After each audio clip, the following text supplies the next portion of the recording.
materi yang belum dicantumkan di makalah mengenai pengelolaan tamu dan penerimaan telepon.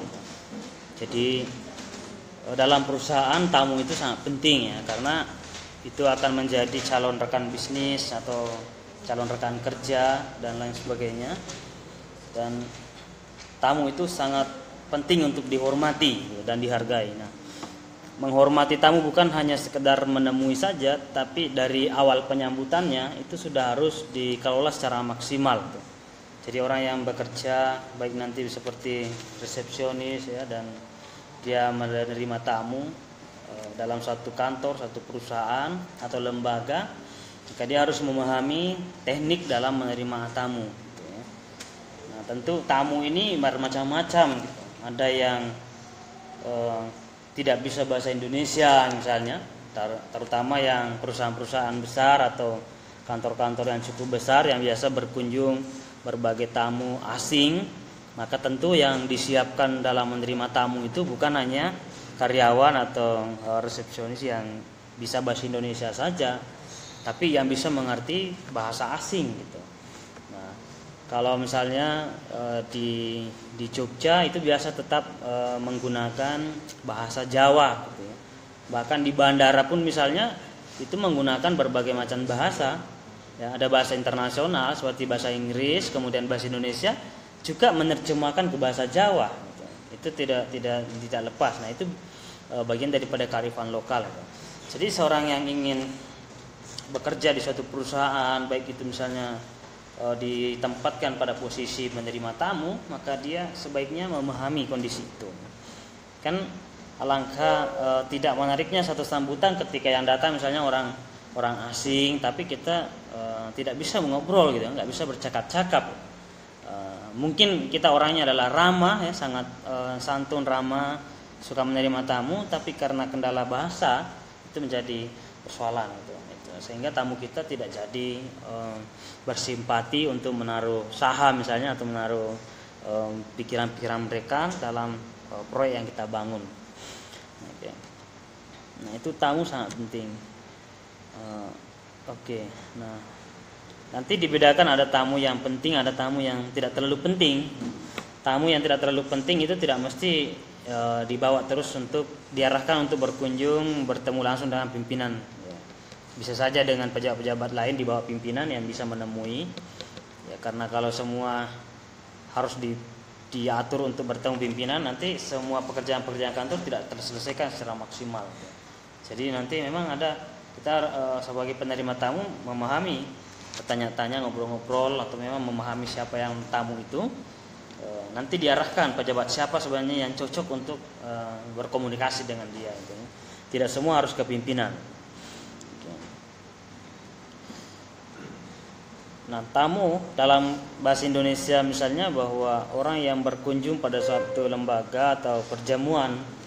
Tapi dalam mata kuliah ini administrasi perkantoran, tentu kita membicarakan tamu dalam artian pada perusahaan atau dalam satu organisasi besar atau lembaga, yaitu orang baik itu sebagai pejabat, utusan dari suatu perusahaan atau lembaga atau kantor, maupun sebagai pribadi yang berkunjung ke lembaga lain untuk kepentingan maupun kedinasan atau secara pribadi.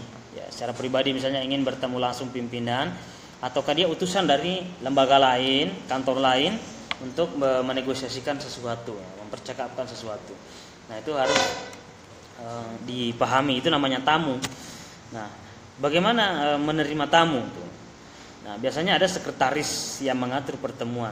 Dan biasanya kantor-kantor kecil itu menggunakan sekretaris, ya, atau maupun ada yang kantor besar juga menggunakan sekretaris. Dia bertugas dalam menerima tamu. Nah, kemudian ada organisasi yang kecil atau kantor yang kecil atau perusahaan yang kecil, biasa menerima tamu pada umumnya langsung ditangani oleh tiap-tiap unit atau tiap-tiap bagian. Misalnya divisi ini mau kira-kira apa tujuannya, nanti diarahkan, nanti ketemunya divisi ini atau bagian ini. Itu biasa kantor-kantor kecil begitu. Artinya setiap tamu yang datang itu bisa ketemu langsung pada waktu itu. Ya, itu biasanya kantor kecil, itu mudah, nggak terlalu antri. Gitu. di kantor ya. Oke. Beberapa tahun yang lalu Bapak berkunjung ke Kementerian Pemuda dan Olahraga, itu bisa bertemu langsung ya Pak Menteri, karena dia orangnya terbuka gitu, ya, cukup. Tapi ada yang menerima. Nah, yang menerima ini yang pintar gitu ya. Jadi saya urutan keberapa, sekitar urutan keempat. Sebelum saya itu anggota-anggota Badan Eksekutif Mahasiswa atau SEMADEMA dari UI Universitas Indonesia itu berkunjung membawa proposal kegiatannya di Kementerian Pemuda dan Olahraga. Terus saya yang antrian yang keempat ya, karena 3 sebelumnya. Kita merasa sangat enak gitu. Karena ruangan dalam antrian itu didesain, kita bisa menatap kota Jakarta yang begitu megah gitu ya. Jadi kacanya itu sangat terbuka ya, tidak dibuka gordennya, dan itu kacanya bening dan itu sangat nyaman. Jadi sampai menunggu 1 jam 2 jam pun kita betah gitu ya, kita betah. Kemudian disiapkan ala kadarnya di situ minuman, kemudian ada permen ya, ada semacam snack dan sebagainya, dan beberapa koran yang disiapkan untuk kita gunakan waktu untuk membaca. Gitu. Itu bagian daripada teknik ya, teknik yang luar biasa. Saya sangat mengagumi bagaimana sekretaris ya atau petugas yang diamanahkan untuk menerima tamu, dan itu sangat menghargai. Meskipun itu mahasiswa yang datang untuk ketemu menteri, itu sangat dihargai sekali itu. Ya, tidak ada perbedaan, baik itu pejabat yang berdasi maupun pejabat yang tidak berdasi maupun mahasiswa, itu sangat dilayani secara maksimal. Itu salah satu contoh dalam menerima tamu. Oke, sehingga dalam antrian beberapa pun atau berapa lama pun kita tetap merasa senang gitu ya. Kemudian ada organisasi yang besar. Oke, tata cara penerimaan tamu ditangani oleh bagian tersendiri. Ini biasanya ditangani langsung oleh pengawasan seorang manajer ya, atau office manager, itu manajer perkantoran. Itu biasanya ditangani langsung oleh manajemen perkantoran kalau sudah menjadi organisasi besar atau lembaga yang besar. Oke, petugas yang bertugas khusus menerima dan melayani tamu disebut sebagai resepsionis. Tugas seorang resepsionis adalah membantu para tamu yang ingin bertemu pejabat. Jadi dia bertugas, dia membantu tamu itu untuk bertemu siapa yang ingin ditemui itu. Misalnya dia ingin bertemu dengan pejabat tertentu atau pimpinan, itu tugasnya dia membantu itu, mempermudah mereka. Ya. Oke, jadi dia konsultasi ke pimpinan, dia juga komunikasi kepada tamu gitu ya. Bagaimana kesiapan pimpinan, jam berapa siapnya gitu kan. Siapa dulu yang sudah ada janjian sama pimpinan, kemudian dia baru bisa ditemui misalnya. Ataukah tidak sempat ditemui pada hari itu bisa dikomunikasikan. Jangan didiamkan aja sampai menunggu sampai sore, ternyata pimpinan tidak bisa menemui gitu. Nah, itu kan kesalahan dari resepsionis gitu ya. Itu kesalahan. Nah, ini yang perlu diperhatikan. Tidak boleh cuek gitu ya, meskipun mungkin kurang senang dengan tamunya, ya tetap disampaikan informasi itu supaya orang tidak merasa rugi sampai di situ.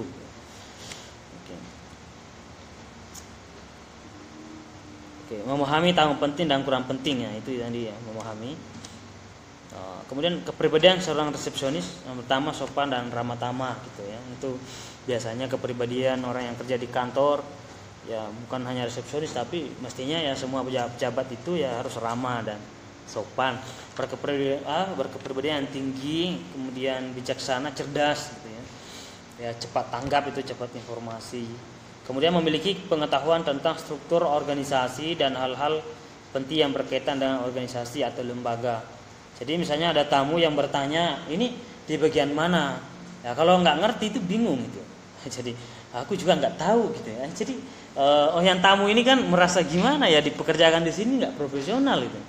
Tanya orang ini, ya sebaik-baiknya yang bekerja di resepsionis itu dia mengerti siapa pejabat itu seluk-beluknya, mungkin bisa memahami juga prestasinya apa, sehingga ketika ada orang yang ingin bertemu atau ada tamu dan dia bertanya tentang orang itu, tentang pimpinan itu, bisa menjelaskan. Dia bisa menjelaskan tentang pimpinan itu dan penghargaan yang pernah dicapai dan macam-macamnya itu berarti menguasai itu ya, struktur organisasi, menguasai hal-hal yang lainnya. Nah, hal penting dalam menerima tamu, menyambut tamu dengan senang hati, itu yang pertama. Itu menyambut tamu adalah raja, biasa begitu. Kalau dalam Islam kan juga tamu itu diagungkan sekali itu. Bahkan di dalam Islam kewajiban dalam menerima tamu itu 3 hari 3 malam tamu itu semua tanggung jawab penerima tamu gitu ya. Jadi ketika Anda kurang uang gitu, Anda bertamu aja ke temannya yang cukup uangnya gitu kan. 3 hari Anda dijamin itu. Itu wajib itu menjamin Anda 3 hari. Nah, besok pindah lagi ya, ke tempat temannya. Nah, itu salah satu cara ya. Teknik bagaimana kita meloloskan diri ya dalam apa susahnya kehidupan gitu ya. Itu dalam Islam itu bisa ya. Nah, dalam organisasi juga begitu. Di Islam itu sangat mendetail sekali menjelaskan persoalan-persoalan tamu. Begitu pentingnya untuk dihargai. Apalagi tamu yang berkunjung hanya berapa jam itu harus dihormati betul gitu ya. Misalnya tamu yang baru, selamat pagi Pak, Bu, ada yang bisa saya bantu. Itu kan luar biasa ya, kedatangan mereka langsung disambut gitu ya. Silahkan duduk, oke. Kemudian tamu yang rutin biasanya maksudnya sudah biasa kita ketemu sudah beberapa kali. Selamat pagi misalnya, selamat pagi Pak Hamzah, bagaimana kabarnya, itu kan kayak gitu ya, menanyakan. Kebetulan misalnya Pak Sutri sedang menerima tamu, tapi beliau tidak akan membiarkan Bapak menunggu terlalu lama. Itu kan menarik ya. Padahal mungkin agak lama sebenarnya ya. Tapi jangan disampaikan bahwa pasti Anda menunggu lama gitu. Itu kan kurang bagus. Ya, misalnya Pak Sutris berusaha supaya kedatangan Bapak itu tidak begitu lama menunggu gitu. Dia usahakan cepat-cepat menyelesaikan tamu sebelumnya gitu. Itu bisa. Itu bagaimana cara kita mengelola itu ya, mengelola bahasa itu supaya menjadi menarik gitu. Dan orang merasa senang gitu. Apakah Bapak ingin membaca Quran sambil menunggu beliau kayak gitu, bisa no? Atau kalau ada kafe-kafe kecilnya situ bisa minum-minum dulu gitu, diarahkan sambil baca-baca buku atau baca-baca Quran dalam menunggu. Itu bisa didesain gitu. Itu yang pertama. Yang kedua, perhatian gitu. Tamu baru ataupun lama harus diperhatikan dengan baik ya. Jangan yang tamu yang lama dicuekin ya. Ini udah biasa gitu. Tamu yang baru maupun lama tetap harus perhatikan secara maksimal. Dengarkan terlebih dahulu apa yang mereka inginkan, lalu usahakan untuk membantu mereka. Suruh berbicara, minta keterangannya apa yang ingin dia inginkan gitu, ingin apa. Kemudian yang ketiga, memperoleh informasi yang relevan. Jika menanyakan tujuan tamu, klien atau bertemu dengan seorang pegawai, baik atasan atau bukan ya, tunjukkan dengan antusias dan ramah gitu. Jadi tetap ramah dan memperoleh informasi yang relevan gitu. Oke, yang keempat, membantu klien atau tamu jika ada keterlambatan, segera komunikasikan keterlambatan itu pada tamu ya. Misalnya pimpinan hari ini datanya terlambat itu ya, karena ada hal yang harus diselesaikan di luar kantor. Itu sampaikan dulu supaya mereka bisa mengira-ngira kira-kira kapan untuk bisa bertemu dan bisa menyesuaikan juga dengan jadwal kegiatannya hari itu. Bisa menunggu pada saat itu juga atau bisa kembali dulu nanti datang lagi. Misalnya sudah memberikan informasi bahwa jam sekian akan datang yang ingin ditemui. Tawarkan majalah, koran dan sebagainya. Jika dalam perusahaan terdapat kafe ya maka tamu dapat ditawarkan untuk menikmati minuman ringan gitu, supaya nggak jenuh. Oke, kemudian 5, mengatur area penerimaan tamu. Ini yang saya sampaikan tadi, pengalaman ketika berkunjung di satu kantor kementerian. Itu luar biasa cara mengelola ruang tamunya, ruang menerima tamu. Itu sangat menarik. Kemudian ada TV-nya juga, itu orang bisa nontonnya. Tapi sekarang nggak terlalu laku ya TV ya, karena semua orang punya HP ya, paling menggunakan HP masing-masing itu. Sibuk dengan HP masing-masing gitu ya. TV-nya diabaikan gitu. Itu yang menjadi ancaman baru ya pada dunia TV gitu. Adanya Android. Nah, kemudian harus teratur rapi, sediakan asbak bersih, koran dan majalah. Ruangan dapat diperindah dengan pot bunga dan macam-macamnya. Itu didesain. Kemudian yang keenam, membantu menghubungi para eksekutif secara tepat dan menghubungkan klien pada orang yang tepat pula. Maka penerima tamu harus mengetahui jadwal lokasi para eksekutif itu supaya tepat sasaran ya. Yang ditemui itu sudah benar-benar orang itu. Gitu. Kemudian yang ketujuh, hindari prasangka. Itu yang bagian ketujuh, cara menerima tamu. Prasangka itu dihilangkan dulu. Menerima tamu harus bijaksana menghadapi tamu. Jika tamu yang datang berpenampilan kurang menarik ya, kurang acak-acakan misalnya, jangan langsung mengatakan wah ini kurang penting. Itu belum tentu. Sekarang tuh banyak orang-orang kaya ya, orang-orang kaya pakainya biasa-biasa saja. Ya. Anda lihat Bob Sadino itu memiliki perusahaan berbagai di Indonesia dan di luar negeri. Kemanapun pergi itu cuma pakai celana pendek. Kalau orang melihat ini orang miskin banget ini, padahal dia luar biasa kekayaannya. Banyak kok pejabat-pejabat begitu. Tapi yang justru banyak yang pakaian yang menarik-menarik itu biasanya orang yang nggak kaya. Itu biasa, itu tertukar-tukar. Jadi makanya banyak saya temui orang-orang kaya cuma pakai sandal jepit. Karena dia tidak ingin terlalu diketahui kekayaannya, atau mungkin sudah biasa sih pengen begitu. Nanti ada pertemuan resmi saja baru pakai jas. Biasanya pakai baju kaos-kaos oblong aja. Itu kita nggak bisa meremehkan ya dari suatu penampilan. Gitu. Oke. Ketika kurang meyakinkan penampilan itu bukan berarti kita menganggap mereka tidak penting ya. Tetap harus ramah ya, kemudian disapa dengan maksimal. Harus ditanggapi dengan bijaksana dan tetap berusaha untuk menjalin kerjasama yang baik, menerangkan sebaik-baiknya informasi yang diperlukan oleh tamu tersebut.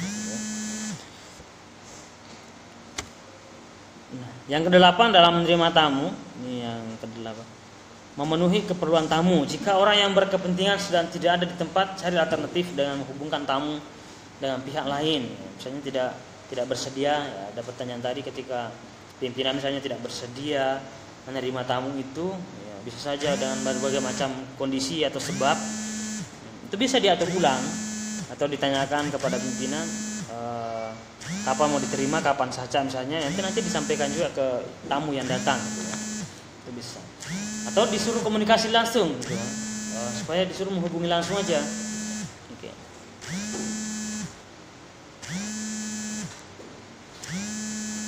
Supaya tidak bolak-balik ya tamunya, kan begitu.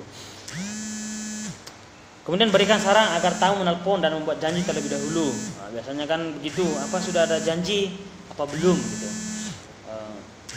Apalagi mau ketemu menteri, belum janji pun. Waktu saya mengatakan, ya sudah punya janji. Oke, silahkan.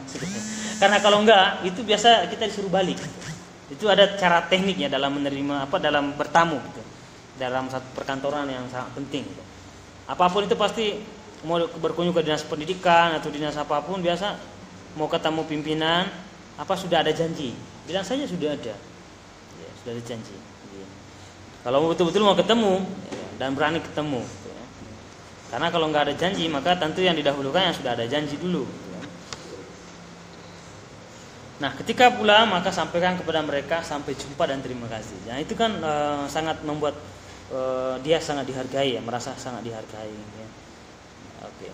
Kalau bisa mengantar tamunya pulang keluar dari pintu itu misalnya. Jangan disuikin begitu saja. Oke. Nah, bagian akhir ada kesalahan dalam menerima tamu. Yang pertama tidak mengucapkan salam gitu ya. Tidak menyambut atau tidak menyapa gitu ya. Selamat pagi atau mengucapkan salam bisa. Nah, resepsionis tidak mengantar tamu, cuma menerima tamu saja tapi tidak mengantar. Oke, ini ada kesalahan juga. Tidak mengantar tamu itu mengarahkan mereka untuk bertemu dengan yang diinginkan, ya, yang diinginkan tamu itu. Kemudian tidak mengisi buku tamu. Nah, buku tamu ini sangat penting supaya ada jejak kehadiran tamu kita, tamu siapa yang datang, oke. Nanti itu menjadi pelajaran dan dokumen yang sangat penting dalam perusahaan. Gitu. Nah, supaya bisa juga tercatat berapa tamu yang datang pada hari ini, pada bulan ini dan tahun ini. Itu bisa diketahui di situ. Kemudian tidak memperkenalkan kepada pimpinan. Ini kesalahan juga dari satu resepsionis yang menerima tamu, tidak memperkenalkan pada pimpinan. Artinya dia bagus diperkenalkan karena bisa saja menjalin kerjasama dan macam-macamnya. Kemudian yang kelima, ruang tamu yang tidak nyaman. Ini kesalahan dalam menerima tamu. Ya, ruang tamunya panas gitu. Kemudian berdesak-desakan. Tidak disediakan air minum gitu. Kasihan yang datang itu nggak bawa air minum gitu ya. Itu bisa kehausan, dehidrasi gitu, misalnya. Akhirnya nanti minum air air kerang gitu ya, daripada kehausan. Kemudian gaya busana gitu ya, gaya busana yang menarik dan sopan sesuai dengan adat istiadat setempat gitu. Oke, mungkin itu yang bisa Bapak tambahkan. Nah, ini menerima telepon tadi. Oke, ini bagian kedua dan bagian akhir cara menerima telepon, tambahan saja. Cara yang baik menerima telepon dalam suatu perusahaan atau organisasi atau lembaga yaitu suara yang memberikan kesan santun, bersahabat dan penuh perhatian. Oke. Selamat pagi, selamat malam, ada yang bisa dibantu gitu kan? Ada bisa saya bantu atau kami bantu, itu bisa. Kriteria berbicara di telepon yang menyenangkan, berbicara dengan kecepatan yang normal. Oke. Jangan terlalu cepat gitu ya, seolah-olah terburu-buru banget itu. Atau jangan juga terlalu lambat itu, nanti bosan pendengarnya itu ya.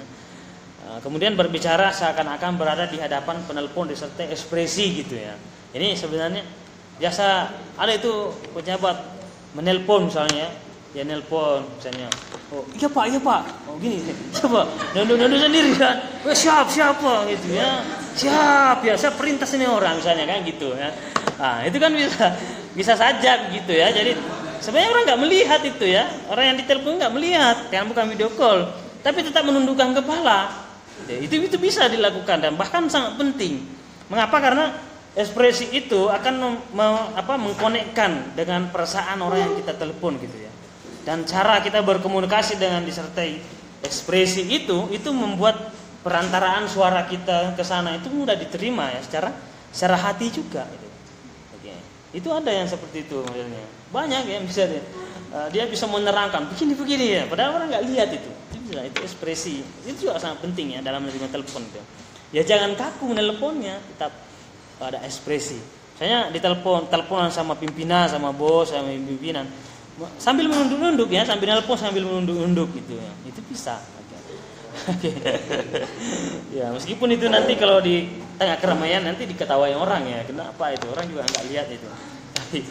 Tapi secara komunikasi ya, secara teknik komunikasi itu ada pengaruhnya. Karena bahasa yang digunakan ketika kita sambil ekspresi itu beda ya, beda keluar intonasinya ketika tidak. Oke.